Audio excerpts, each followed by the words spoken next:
ሰላም አለይኩም ወራህመቱላሂ ወበረካቱ። ውድና የተከበራችሁ የዚነት ቤተሰቦች እንዴት ናችሁ? ደህና ናችሁ ወይ? አልሐምዱሊላህ እኔ በጣም ደህና ነኝ። እናንተ እንዴት ናችሁ? ጤንነት አፍያ ሁሉ ሰላም አለን አልሐምዱሊላህ። ዩቲዩብ ቻናሌ ላይክ እና ሰብስክራይብ ሼር እያደረጋችሁ ስለምታበረታቱ ምስጋና ከልብ ነው። ጀዛኩሙላሁ ኸይራ ማለት ነው ፈልገው እና ያው በሰሞኑ በዛ ባሉ እቃዎች አንዳንድ ኮሜንት አይቻለሁኝ። ስለሁሉም ነገር እናመሰግናለን። ያው እኛ በታዘዝነው መሰረት ነው፣ የኛ ጥፋት አይደለም። ምክንያቱም አንድ ሰው እንደውም ካይ በተለይ ሙስሊሞች ማሻአላ ተባረክ ረህማን ነው የሚባለውና ማሻአላ በሉ እሺ፣ ማሻአላ ማለት አለባችሁ ለሁሉም ነገር። በቃ ላያችሁት ለተፈጠረን ወይም ደግሞ በቃ ለሆነ ነገር ማሻአላ ተባረክ ረህማን ማለት እንዳለብን ነውና ማሻአላ በሉ።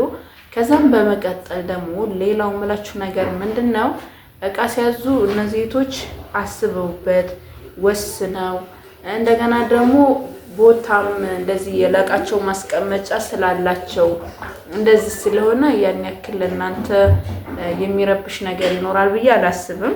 ያው ተመልካች ያለውን ሁሉ ባልቀበልም ተመልካችን አከብራለሁኝ። የተመልካች የሚሰጠኝን ማስላይ አከብራለሁ። ምክንያቱም ተመልካች እናንተ ባታበረታቱን፣ እናንተ ላይክ ባታረጉ፣ ሰብስክራይብ ባታረጉ፣ ሼር ባታረጉ እኛ ምንም ነን ሐቂቃ ማለት ነው። እናንተ መተቸት አይቻልም እውነት ለመናገር ማለት ነው። እኔ ለተመልካቾቼ 5 ሰው ይከታተለኝ በጣም ክብር አለኝ። እውነትም ለመናገር ታዲያ ከ500 600 ሰው በላይ አይደለም እኔ የሚከታተለኝ። እውነት እንደው በነዛ የሚመጡት ናቸው። 11000 ሰብስክራይብ ለእኔ ስራ ምንም ነው። ምክንያቱም እኔ ድካሜን ስለማውቀው እንዴት እንደሚያደክም ወላሂ አዚም እኔ ስለማውቀው ወይም ደግሞ እንደኔ የምሰራው ጓደኛዬ ስለምታውቀው። አሁን እቃ ተገዛ ከደሴ መጣ። ከዛም በኋላ ደግሞ ምንድነው የምናደርገው? ያንን እቃ ከዛ ካርቶን ላይ ፈተን ደርድረን ለእናንተ ካሳየን በኋላ ደግሞ መልሰን እናስራለን። ያ እቃ ሲታሰር ደግሞ በዛው ካርቶን አይደለም ሌላ ካርቶን ተገዝቶ ነው የሚታሸገው ማለት ነው። ለምንድን ነው እንደዛ የሚሆነው? ሴፍቲው መጠበቅ ስላለበት አንድ ካርቶን 150 ብር ተገዝታ ነው የምትታሸገው ማለት ነውና ይሄንን ታሳቢነት አድርጋችሁ እኛም ባትጎዱን እናንተም ባትጎዱ። ለምሳሌ አሁን ከዚህ እስከዚህ ድረስ ባሉ እቃዎች ይሄን ያክል ነው ክፍያ ብለን ከምንላችሁ ይሄን ያክል እቃ ገዝተው ልፋታቸው ይሄን ያክል ይገባቸዋል የሚለውን ነገር እናንተ እንተምትሉ። አይ ደግሞ የምትሰሪበትን ዋጋ አብዛኛውን የምትሰሪበትን የጉልበትሽ ዋጋ ያንቺ ሀቅ እስከሆነ አንቺ ነሽ መናገር ያለብሽ የሚሉ። ምክንያቱም የምሰራው ምለፈው እስከሆንኩ ድረስ እኔ በምሰራው ራሴን መወሰን ያለብኝ እንጂ ሌሎች ሰዎች እንዳልሆኑ 100% አምናለሁ። ግን እኔ ስለምሳቀቅ ነው እነሱ አስበው አምነው ይሄን ያክል ገንዘብ ከመችበት ይሄን ያክል ብንሰጣት አይጎዳትም ብለው ያሉትን ይስጡን ብለን በማሰብ ነው እንጂ ጨርሳችሁ ጉዱን ማለት አይደለም። እውነት ለመናገር አብዛኞቻችሁ በጣም አድክማችሁ ደግሞ በጣም ያሳዝናል። ሐቂቃ እኔ ከአላህም እንዳገኘዋለሁ ብዬ ነው የምሰራው። ግን ስራዬ ብዬ እስከያዝኩት ድረስ ደግሞ ሐቂ እስከሆነ ድረስ ድካሜ ለኔ ሐቂ እስከሆነ ድረስ ቆንጆ አድርጋችሁ ብትከፍሉን ብዙ እቃ የምታዙ ድካሙን ተረድታችሁ እኛ ተከራክረን ለእናንተ 500 600 ብር ለማስቀነስ ደፋ ቀና ብለን ያን ሁላ እቃ ስንገዛላችሁ እናንተ ደግሞ ለኛ ድካም ማሰብ አለባችሁ። ጭንቀቱ ራሱ ለኛ በጣም ከባድ ነው። ያ እቃ ደረሰ አልደረሰ ምን ሆነ ምን ተፈጠረ እጅ እስከገባ ድረስ የኛ ጭንቀት ወላሂ አልዓዚምን ማንም ሰው አይጨነቀውም። ምክንያቱም ያ እቃ አንድ ነገር ቢሆን ተጠያቂነት አለብኝ ብዬ ስለማምን ማለት ነው። እና ይሄን ይመስላል። ሌላው ደግሞ ማንሳት እንፈልገው ነገር ምንድነው፣ አንዳንድ ዩቲዩበሮች አሁን በሰሞኑ ስማቸው መጥቀስ አልፈልግም ስለነሱ እየተወራ ነበርና እኔ ምን ታያለሽ ብለው ወደ 5 ልጆች ምናምን እንደዚህ ቃይም እንደዚህ ሆኖ ምናምን ብላ የሆነች ልጅ መጅልስ ነው እና ፈርኒቸር አለችኝ። እውነት ለመናገር ሰዎች ብዙ ተመልካች አለበት ነው የሚያሽቃብጡት። ተመልካች ያላቸውም በ200 በ300 ሺህ ተመልካች ያላቸው እንደዛ የሚያደርጉ ሰዎች ናቸው። እኔ ስለማንም ምንም ስንጠርች ማውራት አልፈልግም። የሆነ ጊዜ የሆኑ ሰዎችን ግልጽ የወጣ እንትንን አይቼ ተናግሬ ነበርና ብዙዎች አሉን ያሉኝ ረፊ ምርጥ ሰዎች ናቸው ስለነሱ አይመለከትሽም የሚል ስድብና ዛቻ ነበርና አሁን ስለማንም ሰው እኔ እንደዚህ ቢማውራት አልችልም። ስለራሴና ስለራሴ ስናገር ግን የምገዛቸውን ነገሮች የማደርጋቸውን ነገሮች በመረጃና በመረጃ ነው። ምክንያቱም የገዛቸውን እቃዎች እንደው ቪዲዮ ስሰራ እንኳን ፈጥኜ ወይ ዋጋ ጭማሪ ወይ ዋጋ መቀነስ እንኳን ብናገር ለምን ያን ሁላ እቃ እናንተ ሴቭ አድርጋችሁ ለምሳሌ ፌሮም ድጃሽ 600 ብር ያን ሁላ እቃ ለእናንተ ሴቭ ማድረግ ምን ያክል እንደሚከብድ የዛን ሰዓት ደብተር ዘርግተን ለእናንተ ዋጋውን አይደለም ለነግራችሁ ሴቭ አድርገነዋል ኦልሬዲ። የዛኔ ግን አንዳንድ ዚህ ቁርአን እንኳን እንደው ትልቁ የአላህ ከላም እንኳን ኩስቀሩ በሂፍዝ ያዛችሁት የሆነ የሚስተካከል ነገር ሲኖር መለስ ብላችሁ ስታስታውሱ ነው የምታስተካክሉትና የሰው ልጆች ስለሆነ ከስተት እንጸዳለን ብዬ ወላሂ አላምንም። ግን ስተቱን ማመን ግን ትልቅነት ነው። እኔ አልሐምዱሊላህ ረብል ዓለሚን በመሰራቸው ስተት መስራት አልወድም። ከሆነ እንኳን በስተቴ መማር አይነት ሰው ነኝና የምገዛቸውን እቃዎች እኔ ከጎን ከእቃው ጀርባ ለምሳሌ ፌሮም ድጃ ካለችኝ ፌሮም ድጃ የሚለው ላይ 1600 ብር ራይት ለማንኛውም ሰው ሼር አድርጋችሁ ብትልኩት ሂሳባችሁን መስራት የምትችሉበትን አጋጣሚ ግልጽ ይወጣ ነው የምንሰራው ስራ አልሐምዱሊላህ ረብል ዓለሚን ለእናንተም ለኛም በሚመች አይነት መልኩ ስለሆነ የዋጋ ዝርዝራቸውን ከእቃዎቹ ጎን ስለምንጽፋቸው ለምሳሌ እዚህ ጋር ይሄ እቃውን ለምሳሌ ጀማ አያችሁታ እነዚህ ራይት የተደረገባቸው ዋጋዎቹ ናቸው። የተገዙ እቃዎች ዋጋ በዝርዝር ከዛም ቁጭ ብለሽ በአንድ ስልክሽ ትይዣለሽ በአንዱ ሂሳብሽን መምታት ትችያለሽ እና ያን ያክል የተዘበራረቀ ነገር የለም። እውነት ለመናገር እናንተ ልባችሁ ፈቅዶ እናንተ አምናችሁ መታችኋል። ትልቁ ነገር እሱ ነው። እኛ እናንተ ከምታስቡት በላይ ታማኞች መሆን እንዳለብን እኔ እንደው የተሻልኩ መሆን ነው የምፈልገው ሀቂቃ ማለት ነው። በጣም የተሻልኩ እንደዚህ ሚዲያ ላይ እንደሚወራውም አይነት መሆን አይደለም ፈልገውና እነዚህን እቃዎች ለምሳሌ 60 እቃ ብታዘኝ ከማንኪያ ጀምሮ እስከ መክተፊያ ጣውላ ጀምሮ ወደ 60 እቃ ብታዘኝ እነዛን በተራ ቁጥር ምንድነው ማረጋው የገዛቸውን እቃዎች በሙሉ ራይት ማድረግ ነው እና ራይት የተደረገበት እቃ ደግሞ እያዩ ምንድነው ሂሳብ መስራት ነው ማለት ነው። ሂሳብ መስራት ደግሞ በአንድ ስልክሽ ይዘሽ በአንዱ ስሪ። እኔም ለሂሳብ የጎደለ ወይም የተጨመረ ካለ ሂሳቡ እንደዚህ ነው የሚመጣው ይሄን ያክል ነው ወዳንቺ የሚጨምረው የኔ ብር ደግሞ እንደዚህ ወዳንቺ መጥቶ ሂሳብ ማድረግ ነው ማለት ነውና በጣም ቀላል ነው። እኛ አልহামዱሊላህ በጣም ግልጽ የሆነ ለእናንተ ከዚህ በላይ ግልጽ መሆን ያለ አይመስለኝም። እውነት ለመናገር ወላሂ የኛ ስራ በጣም ግልጽ ነው። በተለይ የኔና የጓደኛዬ ስራችን ግልጽ ነው ከማንምና ከምንም በላይ ወላሂ እንደውም ደግሞ እሷ ትበልጠኛለች ሀቂቃ ማለት ነው። በጣም የሰውን ገንዘብ እንዴት እንደምትጠነቀቅ ለነግራችሁ አልችልም። እኔም አልহামዱሊላህ ረብል ዓለሚን ያው ጥሩ ሰው ጋር የዋለ ጥሩ ነው የተሻልኩ ለመሆን ነው እኔም የምሞክረውና የተሻልን ሆነን መገኘት አለብን።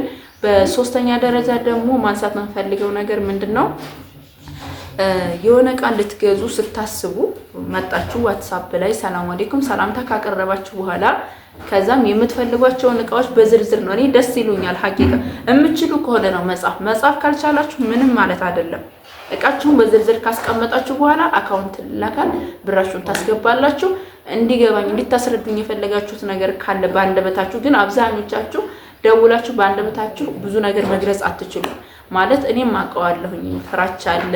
የእቃዎቹ ደግሞ እያንዳንዳቸው ዋጋዎች ማነው የእቃዎቹ ስሞችም ላታውቋቸው ትችላላችሁ። አረብ ሀገር ብዙ አይነት ስም አለ ያን ስም ልታውቁት ትችላላችሁ። ግን ኢትዮጵያ ደግሞ ስያሜውን ላታውቁት ትችላላችሁና እኛ ደግሞ ሁልጊዜ ከእናንተ የተሻለ እውቀት ባይኖረንም ሁልጊዜ ስለምንገዛው እቃውን ለኛ ይጠፋንምና እኛ እያስተካከልን ፋርገን ደብተራችንም ላይ ስክሪንም ላይ ካስቀመጥን በኋላ ወደ ስራችን ወደ ገደለው ነው የምንገባው ማለት ነውና የሆነ ነገር ስታዙ አሁን ምሳሌ ቀጣይ የሚገዛ እቃ እንደዚህ አሁን እቺቴ እንደዚህ ጽፋን የላከችው ማለት ነው። ከዛም በኋላ ደግሞ ሁላችሁም እንደዚህ መጀመሪያ ላይ ገስማችሁን ከዛ መሄድበትን ሀገርና የምትፈልጉትን እቃ ዝርዝሩን ነው የምትጽፉት። ያን ያክል የሚያስቸግር ነገር እናንተንም እኛንም ግራ የሚያጋባ አንድም ነገር የለምና ግልጽ ነው ሁሉም ነገር። እቃ ግን እንደ ሐሳብ እናንተ ቤት ከሌላችሁ እቃችሁ ማስቀመጫ ቦታ ከሌላችሁ እቃ አትግዙ። እቃ የምትገዙት ቤት ሲኖራችሁ ማስቀመጫ ሲኖራችሁ ለምሳሌ ውድ ሆናሉ ብላችሁ ያሰባችሁትን እቃዎች ገዝታችሁ ብታስቀምጡ ቤትን ባሰቡ ችግር የለውም። ሊያኪን ቤት ሳይኖራችሁ 500,000 600,000 ለሰሚና ለተመልካች ብዙ ሊሆን ይችላል እንጂ ምንም እየሰራ አይደለም። ቦታ ሊገዛ ይችላል። የሚገዛው ቦታ ግን ህጋዊ ሳይሆን ህግ ወጥ የሆነ ቦታ ነው። አንዳንዶች ተረዳችሁት ወይ ቤትሽን ብትሰሪበት ቦታ ብትገዢ ሐሳባችሁን መጀመሪያ ላይ እንደነገርኳችሁ ሐሳባችሁን እቀበላለሁ። 500 600 ሺህ ብር ዕቃ ሲገዛ ለእናንተ ምንድነው የሚሆነው? ይሄ ሁላ ብር እንዴት ለቃ ይሆናል ነው። ይቺ አልጋ ያስፈልጋታል፣ ቁም ሳጥን ያስፈልጋታል፣ ክችን ካቢኔት ያስፈልጋታል። አብዛኛውን ብር የሚይዘው እሱ ነው። እንደውም እኮ ሌሎች ዕቃዎች እኮ በነገራችን ላይ ማንንም ሰው አሟላኔ ያዞኝ አያውቅም። ምክንያቱም የቤት ዕቃ በጣም ብዙ ነው ከመነግራችሁ በላይ። ኢትዮጵያ ስትኖሩ የሚያስፈልጋችሁ ነገሮች በጣም ብዙ ናቸው። ግን እየኖራችሁ ነው ያን ሁላ ራሱ የምታሟሉት። እና ለምሳሌ የቁርጥ ሳህን አለ፣ ትሪ አለ፣ ምናምን ደግሞ ሌላ አለ አይደለ ክት ዘወትር የሚባል ዕቃ አለ። እና ያን ሁላ ደግሞ እየኖራችሁ ነው የምታሟሉት። እና 500 600 ሺህ ብር ዕቃ ሲገዛ በጣም ምደነግጧላችሁ። ለምሳሌ አሁን በቀላሉ ያለው ዋጋ ልንገራችሁ ማለት ነው። የልብስ ማጠቢያ 50 ሺህ ብር ልገዢ ነው ውዷ፣ 50 ሺህ ልገዢ ነው። 50 ሺህ በቃ እቺ 50 ሺህ ምንድነው የገዛችው? የልብስ ማጠቢያ ብቻ ነው። ከዛ ፍሪጅ ያስፈልግሻል፣ 56 ሺህ ልገዢ ነው። ስንት ሆነ? 106 ሺህ። ከዛ ቴሌቪዥን ያስፈልግሻል፣ ግዴታ ነው። ስንት ልገዢ ነው? በቃ 43 ነው እናርገውና 36500 ብር ልገዢ ነው። ተማም 142 ሺህ ብር ዘጭ አረግሽ። ከዛም በኋላ ምን አለ? እነዚህ ስፒከር ምናምን የፍሪጅ መቆጣጠሪያ ምን ስጨምሪበት ደግሞ 5500፣ ከዛ እንደገና ደግሞ 1400፣ ከዛ ደግሞ ምን አለ ስፒከር 7000 ልገዢ ነው። ስንት ሆነ? 151450 ብር። ከዛ ፍሪጅ ማጠቢያ እነዚህን ከገዛሽ እነዚህ ዋና እቃዎች ናቸው ቤትሽ የሚያስፈልጉሽ። ቀጣይ በተለይ ደግሞ አገርሽ ላይ የኤሌክትሪክ ፓወር ችግር ከሌለ እነዚህ በጣም አስፈላጊ ናቸው። ምክንያቱም ቤት ብትሰሪ ዝም ብለሽ ቁጭ አትይ፣ የሚሆነ ነገር ቤትሽን ፏ የሚያደርግ ነገር ያስፈልግሻል። መጅልስ ልትገዢ ነው። መጅልስ ደግሞ ቢያንስ 7 ሜትር ብታሰሪ 7 በ20 ቲክነስ እንኳን ብታሰሪ አሁን ላይ ያለው ዋጋ 7 ሲባዛ በ9500 ብር ሲጨምሪበት 217950 ብር። ቴብል እንደው ባለ 5500 ብትጨምሪ ስንት ይሆናል? 223450 ብር ይሆናል ማለት ነው። በቃ ግማሽ ብር ይሄን ያዘን። አንቺ ከምትዩ 600 500 ሺህ ብር ቦታ ከሚገዛው ብር ይሄንን ያዘ 223450 ብሩን ያዘ። ከዛ የቤት ዕቃ ስንት ልገዢ ነው? እንደው ቀለል አድርገሽ ይሄ ያልጋ ፍራሽ ምናምን ገዝተሽ 150 ሺህ ብር ያስፈልግሻል። እስከ ዕቃው እንደው 100 ሺህ ብር ዕቃ ብትገዢ ቀለል አድርገሽ ማለት ነው። እንደው ቀለል ያለ ዕቃ ገዝተሽ በ100 ሺህ ብዙ አይገዛም 100 ሺህ በአሁን ሰዓት። እና ይሄንን 200 ምናምኑ ላይ 150 ጨምሪበት እስከ እንትን ማለት ነው። ያው እንደዚህ ሲጨምሪበት ስንት ይሆናል? 373 ሺህ ምናምን። ከዚህ በታች ዕቃ ገዛው ካልሽ ይሄ ለቤተሰብ የሚሆንሽን ዕቃ ነው የገዛሽው፣ ስጦታ ማለት ነው። ስጦታ ማለት ያኔ ቀለል ያሉ ዕቃዎችን ገዝተሽ ለነሱ ለማስደሰት ነው እንጂ ይሄ ብር አሁን ኢትዮጵያ ውስጥ ምንም እየሰራ አይደለም። 10,000 ብር 5,000 ብር አንድ ዕቃ እንደሚገዛ አውቀሽ እናንተም እኛም ሳንጎዳችን ነው ጥሩ ነገር ሰርተን ገንዘብ ማግኘት እንፈልጋለን። ስንለፋ ደግሞ ያ የምንለፋበት ጥሩ ውጤት ሊያመጣ ግድ ነው። ለምን ዛሬ ሁሉ ነገር ያለ ገንዘብ አይደለም። የሆነ ዕቃ አሁን ለምሳሌ እኔ ፍሪጅ ምናምን ገዝቼ ወደ ቤት ሳመጣ 500 600 ብር ከፍላለሁ ለባጃጅ ማለት ነው። ይሄንን ታሳቢነት በማድረግ እኛንም እናንተም ሳትጎዱ እኛ ወላሂ ለአዚም ለእናንተ እኔ በራሴ የምነግራችሁ ነገር እናንተን ጥሩ ነገር በ50 ሺህ ብርና ከ50 ሺህ ብር በላይ ቃል ገዛም የሚል ኮሜንት ከ100 ሺህ ብር በላይ ቃል ገዛም የሚል አለ። እኛ 10 ሺህ ብር ግዢ ዕቃ ዞሮ ስራዬ ነው፣ ቢዝነስ ነው። በገዛሁት በዲካሜ ልክ ትሰጭኛለሽ። ግን አንዳንድ ጊዜ የሚሆን ነገር ብናወራ ማለት የምናረጋቸው ነገሮች ትክክለኛ ነገር ቢሆኑ 100 ሺህ ብር ልከሽ ዕቃ ሺህ ብር ቢወስድ ያንን ብር እኮ የመክፈል ግዴታ አለሽ። ምክንያቱም 50 ሺህ ብር ልከሽልኝ ዕቃሽ 200 ምናምን ሺህ ብር ቢሆን አዘሻላ ያን ዕቃ እስካዘሽው ድረስ አምነሽበት እስከሆነ ድረስ ልትከፍሊ ነው። እና 50 ሺህ ብር ለምሳሌ 23 ሺህ ብር ይሆናል ማለት ነው። 23 ሺህ ከዛም በኋላ ምን ትገዣለሽ? ቲቪ ስታንድ 7 ሺህ ብር ትገዣለሽ። 30 ሺህ ሆነ፣ ቀሪ 20 ሺህ ነው ያለሽ። በዛ ደግሞ ኮምፕሌት የውሃ ጆግ ብትገዢ 2600 ብር ነው። በቃ 50 ሺህ 6 ዕቃ ወይ 5 ዕቃ ነው የሚገዛልሽ። ይሄ ደግሞ ላንቺ ኢትዮጵያ አንቺ ጥሩ ሀገር ሆነሽ ብር የምታገኝበት ቦታ ሆነሽ ገንዘብሽን ከምታባክኝ ጥሩ ነገር እቁብ እንገባለን። ባለችና 5 ብር እንትን 10 ብር እቁብ ገብተሽ ነው ገንዘብ ሊጠራቀምልሽ የሚችለውና ሪያሉን እቁብ ግቢበት።